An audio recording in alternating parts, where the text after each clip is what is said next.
বুলতে অফিসে তোমাদের স্বাগত।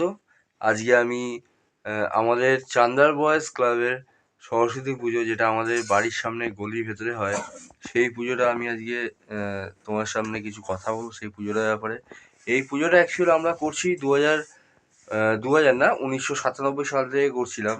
তো আজকে 2025 সাল, হিসেব মতো আমাদের 28 বছর হয়। কিন্তু মধ্যিখানে আমরা যেহেতু সবাই পড়াশোনা ছেড়ে কলেজ কমপ্লিট করে চাকরি বাকরি ঢুকে গেছিলাম, 3 বছর গ্যাপ করেছিলাম পুজোটা। তো তারপর থেকে সেই 3 বছর যদি গ্যাপ করে দিই, আজকে আমাদের 2025 সালে, 2025 সালে আজকে আমাদের 25 বছর পূর্ণ হচ্ছে। 97 থেকে 2025 28 বছর হয়। সেক্ষেত্রে 3 বছর যেহেতু গ্যাপ ছিল, সেই জন্য 2025 সালে আমাদের 25 বছর পূর্ণ হচ্ছে। তো সেই জন্য তোমাদের কিছু বলা আছে এই পুজোটার ব্যাপারে। অ্যাকচুয়ালি আমাদের এই পুজোটা আমাদের পাড়ারই একজন ছিল, চার্লিদা বলে। সে আমাদের এই পুজোটা করতে সাহায্য করেছিল এবং আমাদেরকে একত্রিত করে সে পুজোটা করেছিল। তো যেহেতু 25 বছর পূর্ণ হচ্ছে, আজকে চার্লিদাকে আমরা খুব মিস করছি। তো এই 25 বছরের পূর্তিতে আমরা কিছু নতুন চিন্তাভাবনা সংযোজন করেছি পুজোটার সাথে। যেহেতু প্রথম সংযোজন হচ্ছে আমাদের, প্রতি বছরই আমরা ভোগ করি, প্রায় 300 সাড়ে 300 লোকের ভোগ করি। সেটা আমরা ডিস্ট্রিবিউশন করি প্রতিটা বাড়ি বাড়িতে, এবং এখানে একটা শাল পাতা করে দেওয়া হয়, প্রতিটা বাড়ি বাড়িতে ডিস্ট্রিবিউশন করি। কিন্তু এই বছর আমরা বসিয়ে খাওয়ানোর একটা প্ল্যান করেছি। তো বসিয়ে খাওয়ানো যেহেতু প্ল্যান করেছি, সেই জন্য আমাদের বাজেটটা অনেকটা বেড়ে গেছে।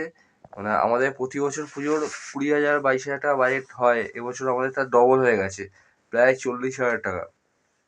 40,000 টাকা বাজেট হয়ে গেছে।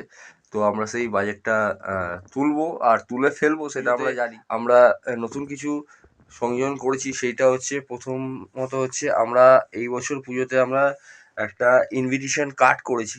সেই কার্ডটা আমি তোমাদের দেখাচ্ছি। এইটা হচ্ছে আমাদের ইনভিটেশন কার্ড।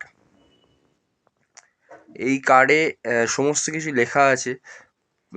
পুজোর নিয়ম, পুজোর টাইমিং লেখা আছে, পুজোর কখন প্রসাদ বিতরণ হবে, খাওয়া দাওয়া হবে, বসে খাওয়ানোর আয়োজন করা হয়েছে সেইটা আছে। প্লাস আমাদের সেক্রেটারি, প্রেসিডেন্ট, ক্যাশিয়ারদের নাম এখানে দেওয়া আছে। তো এইটা আমাদের খুব বড় একটা প্রচেষ্টা এই বছর 25 বছরে পুজোটার জন্য। এই বছর যদি আমরা ঠিকঠাকভাবে করতে পারি, পরের বছর থেকে আরও বড় করে করবো পুজোটা। তো আমি চাই এবার তোমরা সবাই আমাদের সাথে থাকো, আমাদের এই পুজোটাকে সাফল্যমণ্ডিত করো, আর তোমাদের সহযোগিতা আমাদের একান্ত কাম্য। এই বলে আমি আমার বক্তব্য শেষ করলাম। আর বুলতে অফিসিয়াল চ্যানেলটাকে তোমরা সবাই সাবস্ক্রাইব করে নিও, আর লাইক শেয়ার কমেন্ট করো অবশ্যই। কার কেমন লাগলো ভিডিওটা, আর আমাদের এই পুজোটার ব্যাপারে কে কোনো মতামত থাকলে কমেন্টে অবশ্যই জানাবে। আমার কমেন্ট বক্স সবসময় খোলা থাকে। খারাপ হোক ভালো হোক, প্রতিটা জিনিস তুমি অবশ্যই জানাবে।